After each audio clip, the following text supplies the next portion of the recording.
Información en la pantalla de Canaley. Ya está con nosotros Lautaro Moschet. Él es economista de la Fundación Libertad y Progreso. ¿Cómo estás, Lautaro? ¿Qué tal? Buenas tardes para todos, ¿cómo están? Bueno, contanos qué tan cerca está la salida del cepo cambiario. Bueno, a ver, la verdad es que es una gran incógnita que tenemos todos los analistas económicos, ¿sí? Desde el punto de vista técnico, si se quiere, hay visiones encontradas desde los expertos. Por un lado, quienes sostenemos que la economía, digamos, está en condiciones de poder salir de las restricciones cambiarias, pero también es cierto que eso implicaría, digamos, algunos riesgos que teniendo en cuenta cómo viene el mercado analizando esta situación, cómo viene reaccionando, mejor dicho, ante la política económica, tanto monetaria como fiscal que está llevando el actual gobierno, bueno, el mercado en ese sentido reacciona bastante bien y es, digamos, difícil pensar que puede reaccionar de manera negativa, impactando sobre un salto cambiario tan fuerte que desestabilizaría la economía, pero no dejaría de ser un riesgo y hoy en día el gobierno no quiere correr precisamente esa situación, con lo cual decide seguir acumulando reservas y Ujú. sanear el balance del Banco Central, a expensas, claro está, de que una salida más lenta del cepo tendrá un impacto, si se quiere, más negativo en lo que es el nivel de actividad económica, dado que una rápida salida del cepo favorecería precisamente a la recuperación. Lautaro, ¿cuáles son esos riesgos que correría el gobierno si hoy decide levantar el cepo? ¿Qué condiciones se Bueno, tienen a que ver, dar para que lo haga?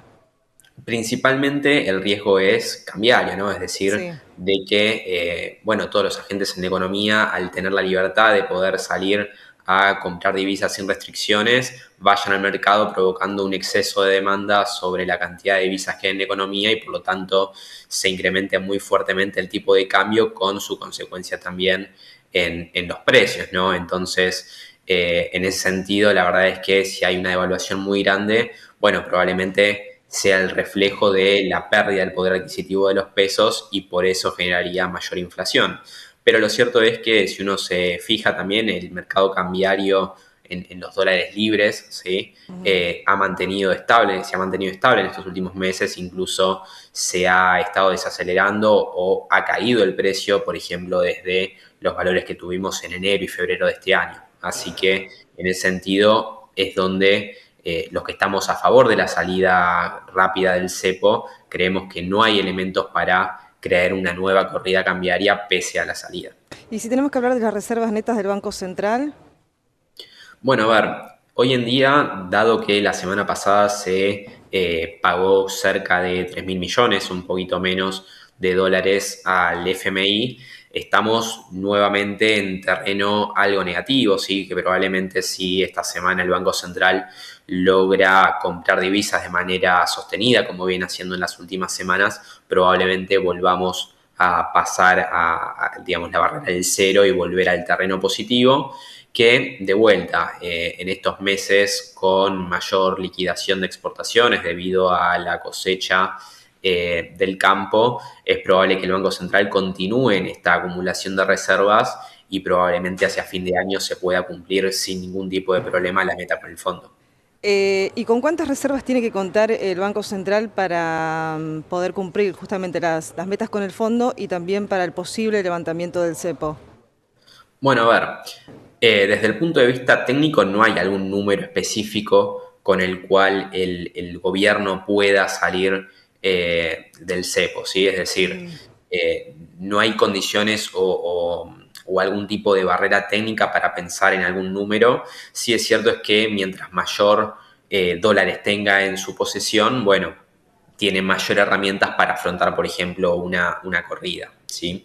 Eso por un lado. Y en segundo lugar, se estima que este año el Banco Central debería acumular cerca de 10.000 millones de dólares para poder cumplir con la meta del fondo. Y Lautaro, ¿qué pasa con el impuesto país? Algunos dicen que también eso es una traba para levantar, ¿no? El cepo.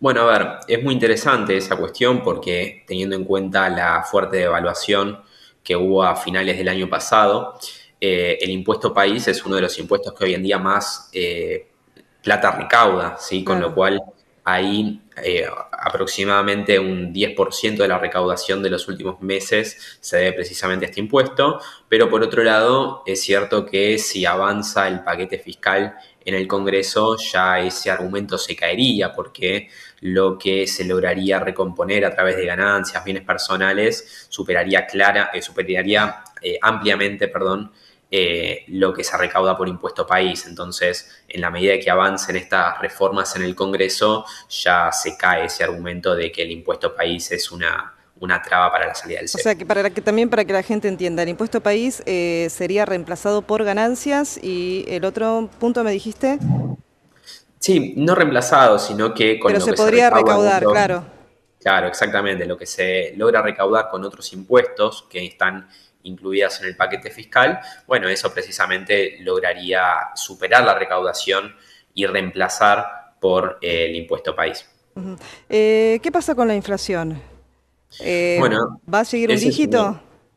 Sí, efectivamente. A ver, desde Libertad y Progreso nosotros medimos la inflación de abril en 8,4%, ¿sí? Con lo cual ya estamos hablando de la tasa mensual más baja en los últimos 6 meses. Y probablemente esto también continúe con la tendencia de desaceleración en los próximos meses. Es importante también mencionar que esto ocurre pese a los aumentos, ¿sí? Que han habido en estos últimos meses. Por ejemplo, en abril concretamente el aumento de electricidad y de gas fue muy fuerte, ¿sí? Con tarifas que superaron el 100%, perdón, con aumentos en tarifas que superaron el 100%, con lo cual nos está hablando de que hay una reducción aún mayor en la inflación núcleo, ¿sí? Es decir, todos aquellos bienes que no son regulados y que se establecen libremente en la economía, bueno, precisamente son esos aquellos que presentan las menores subas. Y un dato muy interesante también es lo relacionado con alimentos y bebidas no alcohólicas, cuya variación en el mes de abril la estimamos por debajo del 5%. Así que la verdad es un alivio, si se quiere, al bolsillo que se estén desacelerando el precio de los alimentos, aunque también no hay que perder de vista que sigue siendo una tasa de inflación muy alta, que esperemos que termine de normalizarse en el segundo semestre del año y pensar ya con una inflación cada vez menor, ¿no? Tanto para el 2024 y aún más para el 2025. Bueno, Lautaro, muchas gracias por este contacto. Por favor, ha sido un placer, que esté muy Ahí bien, hasta luego. estábamos hablando con Lautaro Moschet, eres economista de la Fundación Libertad y Progreso. Nosotros continuamos con más información en la pantalla de Canal E.